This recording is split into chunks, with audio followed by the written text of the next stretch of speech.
طبعا حاليا نحن في موسم الحج، يقصد المسلمون المسجد الحرام في مكة المكرمة هذه الأيام استعدادا لأداء مناسك الحج، وهو አሁን ላይ በሶሻል ሚዲያ እያነጋገረ ያለው የአሚር አስደናቂ የሐጅ ጉዞ ዓለምን እያስገረመ ይገኛል። መቼም በህይወቱ ጣውረድ ውስጥ አልፎ አልፎ የሚከሰቱ ክስተቶች የሰው ልጅ የጽናትና የእምነትን ጥልቀት በሚያስገርም ሁኔታ ይገልጣሉ። ከእነዚህ ያልተለመዱ ገጠመኞች መካከል የሊቢያዊ ሐጃጅ የአሚር አልመህዲ መንሱር ክስተት ዓለምን አስደንቆ እያነጋገረ ያለ ክስተት ነው። አንዳንዴ የሰው ልጅ እምነትና የነፍሱ ጥሪ ሲያገረሽ የማይታመን የሚመስሉ ክስተቶች በገሃዱ ዓለም ይከሰታሉ። በቅርቡ የነፍሱ ጥሪ አሸንፎት በገንዘብ እጦት ሳይበገር ዑምራውን አድርጎ ህይወቱ ያለፈው የተወዳጁ ሙነሺድ መሐመድ ሰዒድ ልብ የሚሰብር ክስተት ዛሬም ድረስ የሚታወስ ነው። ዛሬ የምናጋራችሁ ክስተትም የዚሁ ያህል ምናልባትም ከዚያ በበለጠ ልብን በአግራሞት የሚያጥለቀልቅ የእምነትን ኃያልነትና የዕጣ ፈንታን አስገራሚ ሽክርክሪት የሚያሳይ ነው። ይህ አውሮፕላን ያለኔ መካን አይረግጥም በማለት በአላህ ላይ በነበረው እንደ አለት የጸና እምነት ከበረራ 2 ጊዜ የተመለሰን አውሮፕላን ሳይቀር ያስቆመውን የሊቢያዊ ሐጃጅ የአሚር አልመህዲ መንሱርን ተአምራዊ ገጠመኝ በዚህ አጭር ቪዲዮ የምንቃኝ ይሆናል። መቼም የሐጅ ጉዞ ለእያንዳንዱ ሙስሊም ምዕመናን የህይወት ዘመን ምኞትና የነፍስ ጥሪ ነው። አሚርም ልክ እንደ ሚሊዮኖች ወገኖቹ ይህንን የተቀደሰ ጉዞ ለመፈጸም ከልጅነቱ ጀምሮ ሲቋምጥና ሲጸልይ ነበር። ዓመታት አልፈው ቀናት ተቆጥረው በመጨረሻም ያቺ የተባረከች ቀን ስትደርስ ልቡ በደስታ ጦፈች። የጉዞ ዝግጅቱ ሁሉ ተጠናቆ ከትውልድ ቀየው ሊቢያ ተነስቶ የመጨረሻዎቹ ተጓዥ ሐጃጆች ከሚገኙ በት ቡድን ጋር በመሆን ወደ አውሮፕላን ማረፊያው አመራ። በኪሱ የጉዞ ትኬት፣ በእጁ የሐጅ ቪዛው፣ በልቡ ደግሞ ወደ መካ ለመድረስ ያለው የማይነጥፍ ጉጉትና ተስፋ ነበር። ታዲያ ሁሉም ነገር ለረጅም ጊዜ ሲጠበቅ ስለነበር መንፈሳዊ ጉዞ በመጀመሪያ የተመቻቸ ይመስል ነበር። ነገር ግን እጣ ፈንታ የራሷ የሆነ መንገድና ጊዜ እንዳላት ማን ያውቃል? አሚር በጉጉትና በደስታ ስሜት ተሞልቶ ሁሉንም የፍተሻ ሂደቶች አልፎ አውሮፕላኑ ወዳለበት የመሳፈሪያ በር ሲቃረብ ያልጠበቀውና ልብን የሚያደማ ዜና ከፊቱ ቆመ። የፓስፖርቱ የደህንነት ማረጋገጫ ላይ ያልተጠበቀ ችግር መኖሩን ከባለስልጣናት ሲነገረው በቅጽበት ዓለም የጨለመችበት መሰለው። ለዓመታት በልቡ ውስጥ ያቆየው ህልም በአንድ አፍታ እንደ ጭስ ሊበን ሲል ታየው። ስሙ ከተሳፋሪዎች ዝርዝር ውስጥ በአስቸኳይ ተሰረዘ። ይህ ለእርሱ ምንኛ ከባድና ልብን የሚሰብር ተስፋን የሚያጨልም ዜና እንደነበር መገመት አያዳግትም።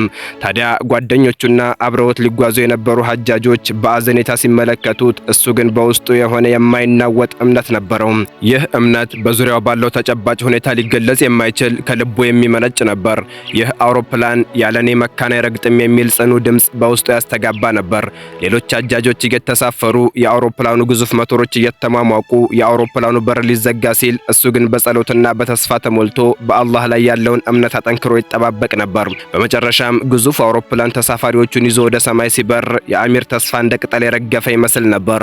በቦታው የነበሩ ሰዎች በአዘኔታ ሲመለከቱት አንዳንዶችም እጣ ፈንታ አይደለምና ነው ሲሉት ሊያጽናኑት ሞከሩ።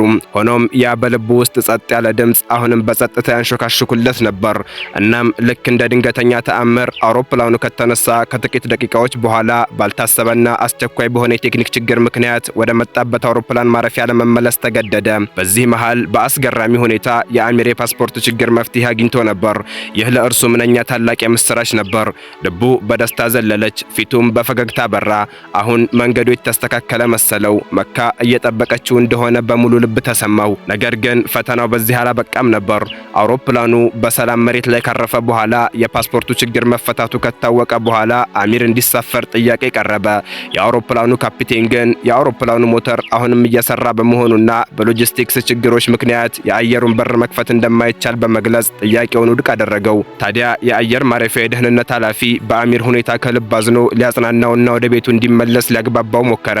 አብዛኛው ሰው በእንዲህ አይነት ተደጋጋሚ መሰናክሎች ተስፋ ቆርጦ እጣ ፈንታውን ተቀብሎ ወደ ቤቱ ይመለስ ነበር። አሚር ግን ከብረት የጠነከረ እምነትና ከአለት የጸና ጽናት ነበረው። አሁንም ያ በልቡ ውስጥ ጸጥ ያለ ድምጽ አውሮፕላኑ ያለኔ አይሄድም፣ መካ እየጠበቀችኝ ነው ይለው ነበር። ከአውሮፕላን ማረፊያው ንቅንቅ ላለ ማለት በዚያው በዱዓና በተስፋ ለመቆየት ወሰነ። በዙሪያው የነበሩ ሰዎች በአድናቆትና በግርምት ይመለከቱት ጀመር። እናም በድጋሚ እጣ ፈንታ በአስገራሚ ሁኔታ ጣልቃ ገባች። አውሮፕላኑ ለሁለተኛ ጊዜ ተስተካክሎ ወደ ሰማይ ከበረረ በኋላ ሌላ የቴክኒክ ችግር አጋጥሞት ሳይውል ሳያድር ወደ መሬት ለመመለስ ተገደደ። በዚህ ጊዜ ሁኔታው ፍጹም የተለየ ነበር። የአውሮፕላኑ ካፒቴን ሳይቀር በዚህ ሁሉ ተደጋጋሚና ያልተለመደ ክስተት ተደንቆ በአላህ ስም እምላለሁ ይህ አሚር ሳይሳፈር ይህ አውሮፕላን አውሮፕላን ከዚች ቦታ ንቅንቅ አትልም፣ አሚርን አምጡልኝ ሲል በአግራሞት የተሞላ ቆራጥ ትዕዛዝ አስተላለፈ። በመጨረሻም የአሚር አልመህዲ መንሱር ጽናትና በአላህ ላይ የነበረው የማይናወጥ እምነት ፍሬ አፈራ። በደስታና በእንባ እየታጠበ ልቡ በአመስጋኝነት ተሞልታ ወደ አውሮፕላኑ ገብቶ ከሌሎች አጃጆች ጋር በመሆን ወደ ተቀደሰችው መካ ቀና። ይህ ሁሉ ሲሆን የተመለከቱ የአየር ማረፊያ ሰራተኞችና ሌሎች ተጓዦች በአግራሞት ተውጠው የአሚርን እጅ እየጨበጡ ዱዓ አድርግልን እያሉ በበረከት ሲሸኙት ነበር። ታዲያ የአሚር ክስተት በአውሮፕላን ማረፊያው ቅጥር ግቢ ውስጥ እንደ ህያው ተረስት ይነገር ዋለ። ይህ ክስተት የእምነትን ኃይል፣ የጽናትን ዋጋና ምናልባትም የዕጣ ፈንታን አስገራሚና የማይመረመር ጣልቃ ገብነት ማሳያ ሆኖ ለዘመናት ሲዘከር ይኖራል። ታዲያ የአሚር ክስተት በእምነት ኃይልና በጽናት አስፈላጊነት ላይ ጥልቅ የሆነን ትምህርት ይሰጣል። ምንም እንኳን ብዙ መሰናክሎችና ተስፋ አስቆራጭ ሁኔታዎች ቢያጋጥሙትም አሚር በአላህ ላይ ያለውን እምነት አልጣለም። ይህ ጽኑ እምነቱና ለሐጅ ጉዞ የነበረው ጥልቅ ምኞት በመጨረሻም ተአምራዊ ክስተቶችን በማስከተል ወደ ግቡ እንዲደርስ አስችሎታል። ይህ ክስተት በህይወታችን ውስጥ ለሚያጋጥሙን ፈተናዎችና ችግሮች እንዴት ምላሽ መስጠት እንዳለብን ያስተምረናል። ተስፋ ባለመቁረጥ በእምነት በመጽናትና ግባችን ላይ በማተኮር የማይቻል የሚመስሉ ነገሮች እንኳን ሊሳኩ እንደሚችሉ የሚያሳይ ነው። የአሚር ታሪክ የእምነት ድምጽ ከማንኛውም መሰናክል በላይ ከፍ ብሎ እንደሚሰማና በአላህ ላይ ሙሉ እምነት ላላቸው ሰዎች ተአምራት ሊፈጸሙ እንደሚችሉ የሚያረጋግጥ ህያው ምስክር ነው።